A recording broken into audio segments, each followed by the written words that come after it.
Kitchen સિરીઝમાં હું શીતલ અને દર રવિવારે આવતા અમારા લાઈવ રેસિપી વિડીયોમાં થોડા વખત પહેલાં મેં તમને મિડલ ઈસ્ટ રેસિપી ફલાફલ અને હમસની આપી હતી, જે અત્યારે બહુ જ ફેમસ છે અને આપણા ઇન્ડિયન ટચની છે એટલે બધાને ભાવે છે.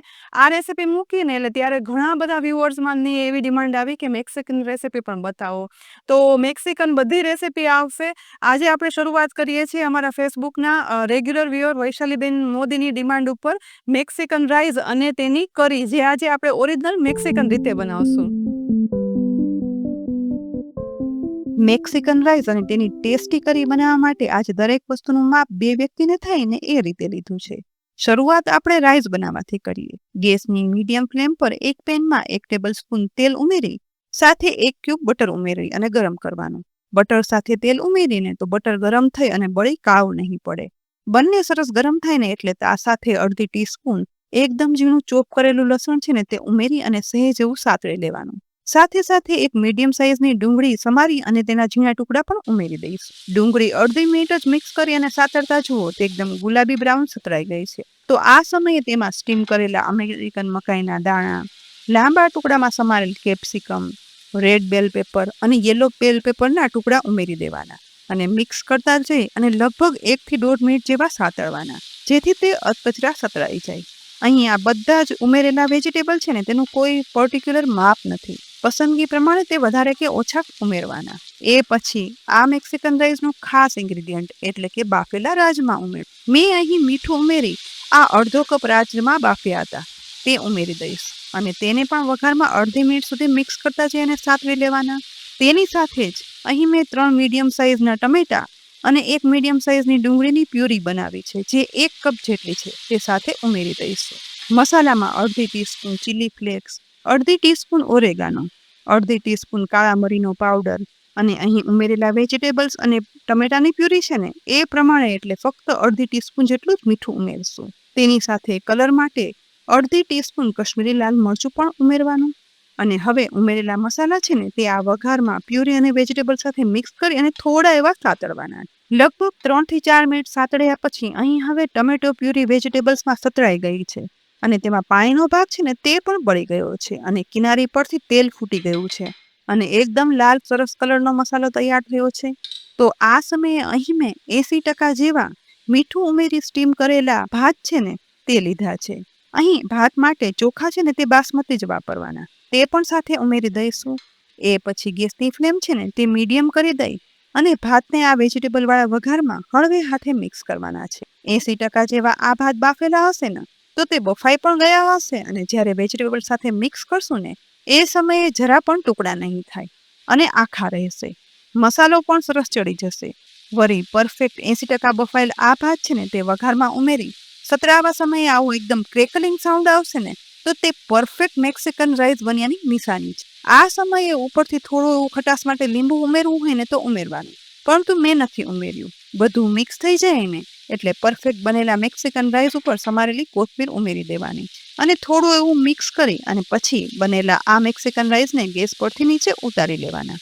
મેક્સિકન રાઈસ તો બની અને તૈયાર છે, પરંતુ તેની ચીઝી કરી વગર તો મેક્સિકન રાઈસ અધૂરા કહેવાય. તો તે ફટાફટ આ કરી બનાવવા માટે એક ઊંડી પેનને ગેસ પર ગરમ કરી તેમાં 1 ટીસ્પૂન તેલ અને સાથે 1 ક્યુબ બટર ઉમેરી ગરમ કરશું. તેની સાથે જ અડધી ટીસ્પૂન ચોપ કરેલું લસણ ઉમેરી સહેજ એવું સાતળવાનું. એ પછી એકદમ ઝીણા ટુકડામાં સમારેલી એક મીડિયમ સાઇઝની ડુંગળી છે ને તે પણ ઉમેરી દઈશું. લસણ સાથે અડધી મિનિટ આ સાતળતા આ ડુંગળી છે ને તે ગોલ્ડન બ્રાઉન સતળાઈ જશે. આ સમયે હવે તેમાં બોઇલ્ડ સ્વીટ કોર્ન, ઝીણા ટુકડામાં સમારેલ રેડ બેલ પેપર, યેલો બેલ પેપર અને ગ્રીન કેપ્સિકમ છે ને તે ઉમેરવાના. અહીં પણ વેજીટેબલ્સનું કોઈ માપ નથી, પસંદગી પ્રમાણે વધારે કે ઓછા કરી શકાય. હવે બધું ગેસની મીડિયમથી લો ફ્લેમ પર સાતળવાનું છે, જેથી તે એકદમ ક્રિસ્પી પણ રહેશે અને અધકચરા સતરાઈ પણ જશે. સાથે સાથે મસાલામાં અડધી ટીસ્પૂન ચીલી ફ્લેક્સ, અડધી ટીસ્પૂન ઓરેગાનો અને અડધી ટીસ્પૂન કાળા મરીનો પાવડર અને અડધી ટીસ્પૂન મીઠું ઉમેરશું. કરીના એકદમ સરસ લાલ કલર માટે સાથે અડધી ટીસ્પૂન કશ્મીરી લાલ મરચું પાવડર પણ ઉમેરી દેવાનું અને હવે બધા મસાલા સાતળી અને મિક્સ કરવાના છે. બધા મસાલા સાતળવાની સુગંધ આવી જાય ને એ પછી 3 થી 4 ટમેટાની પ્યુરી આ સમયે સતળાતા વેજીટેબલમાં મિક્સ કરી દેવાની છે. આ પ્યુરી છે ને મેં ટોટલ 1 કપ જેટલી બનાવેલી છે અને આ સમયે જો વધારે ખટાશ માટે ટોમેટો કેચઅપ ઉમેરવો હોય ને તો તે 2 ટીસ્પૂન જેટલો ઉમેરી દેવાનો. પરંતુ મારે અહીં ટમેટા ખાટા જ હતા, તેથી મેં ટમેટો કેચઅપ નથી ઉમેર્યો. હવે આ ટમેટાની પ્યુરીમાં પાણીનો ભાગ હોય ને તે થોડો એવો ઓછો થઈ જાય ને ત્યાં સુધી વેજીટેબલમાં ગેસની મીડિયમ ફ્લેમ પર ઉકાળવાનું છે અને સાતળતું જવાનું. લગભગ 1 થી 1.5 મિનિટમાં જ એકદમ સરસ લાલ કલર સાથે વેજીટેબલ અને ટમેટોની પ્યુરી સતળાઈ, કરીનો કલર પણ એકદમ સરસ આવી ગયો છે. આ સમયે 1 કપ ફ્રેશ ક્રીમ ઉપરથી ઉમેરવાનું. અહીં મેં અમૂલનો ફ્રેશ ક્રીમ વાપર્યું છે. ફ્રેશ ક્રીમને ધીમે ધીમે કરી આ ઉકળતી ગ્રેવીમાં મિક્સ કરવાનું છે. ફ્રેશ ક્રીમ ઉમેરવાને કારણે આ કરી છે ને તે એકદમ ક્રીમી બને. અડધી જ મિનિટમાં બધું એકદમ ઉકળવાની શરૂઆત થઈ જાય ને આ સમયે એક ચીઝનો ક્યુબ લઈ તેને આ રીતે ખમણથી ખમણી દેવાનો, જેથી ક્રીમીની સાથે આ કરી છે ને તે એકદમ ચીઝી પણ બને. બસ ચીઝ ઉમેરાઈ જાય અને માત્ર અડધી મિનિટ બધું મિક્સ કરશું ને એટલે ચીઝ એકદમ સરસ મેલ્ટ થઈ જશે અને ગેસની લો ફ્લેમ પર આ રીતે થતાં બધું મિક્સ થઈ એકદમ ચીઝી અને ક્રીમી મેક્સિકન કરી બની અને તૈયાર થશે.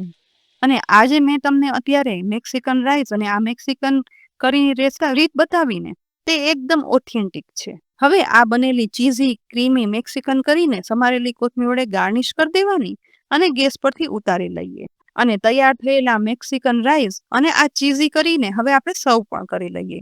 તો તેના માટે આપણે સૌથી પહેલા એક ઊંડી ડીશ લઈશું. તેમાં વચ્ચે નાનો બોલ ઊંધો કરી અને રાખી દેવાનો. એ પછી બોલની આસપાસ આ ડીશમાં આ રીતે બધી બાજુ એક સરખી થિકનેસ રહે ને એ રીતે આ મેક્સિકન રાઈસ છે ને તે ફેલાવી દેવાના છે. બસ બધી બાજુ થિકનેસ છે ને તે બરાબર લેવી જોઈએ, જેથી પીરસવાની રીતમાં આ મેક્સિકન રાઈસ છે ને તે દેખાવમાં એકદમ સરસ લાગે. આ રીતે બધા જ રાઈસ ફેલાવાઈ જાય ને એ પછી આ પ્લેટ ઉપર એક બીજી પ્લેટ ઢાંકી દઈશ અને તે પછી બંને હાથની મદદથી આ પ્લેટને ઉલટી કરી દેવાની. એટલે શું થશે કે બધા રાઈસ છે ને તે આ ઉપરની પ્લેટ હતી ને તેમાં આવી જશે, જે પ્લેટ નીચે આવી ગઈ છે. અને એ પછી ઉપર રહેલી ડીશ છે ને તેને આ રીતે અલગ કરી લેવાની, જેથી રાઈસનો એકદમ સરસ શેપ આવી જશે. વચ્ચે રહેલો બોલ છે ને તેને કાઢવો હોય ને તો કાઢી નાખવાનો, કારણ કે રેસ્ટોરન્ટમાં તો આ રીતે સર્વ થાય છે, પરંતુ મેં અહીં બોલ છે ને તે એમનેમ જ રાખ્યો છે. અને હવે આપણે આ બોલની અંદર એકદમ સરસ ક્રીમી અને ચીઝી મેક્સિકન કરી પણ પીરસી લઈશું. તો છે ને રેસ્ટોરન્ટ જેવા જ મેક્સિકન રાઈસ અને ચીઝી કરી બનાવવાની એકદમ સહેલી રીત, જોઈને જ ખાવાનું મન થઈ જાય છે ને. રેસીપી પણ ખરેખર એટલી જ ઉપયોગી છે, એટલે ચોક્કસથી બનાવજો જ. અને આ રેસીપીને મેક્સિમમ શેર કરજો, કારણ કે એકદમ સહેલી મેં તમને રીત બતાવી છે. સાથે જ આવી અવનવી, ઉપયોગી, જૂની, નવી દરેક રેસીપી જોવા માટે અમારી કિચન સિરીઝ યુટ્યુબ ચેનલને સબસ્ક્રાઇબ પણ કરી લેજો અને અમારા ફેસબુક પેજને લાઇક કરીને ફોલો કરી લેજો, જેથી દરેક રેસીપીના અપડેટ્સ તમને સૌથી પહેલા મળે. આવતીકાલે ફરી મળશું એક નવી રેસીપી સાથે. ત્યાં સુધી આવજો.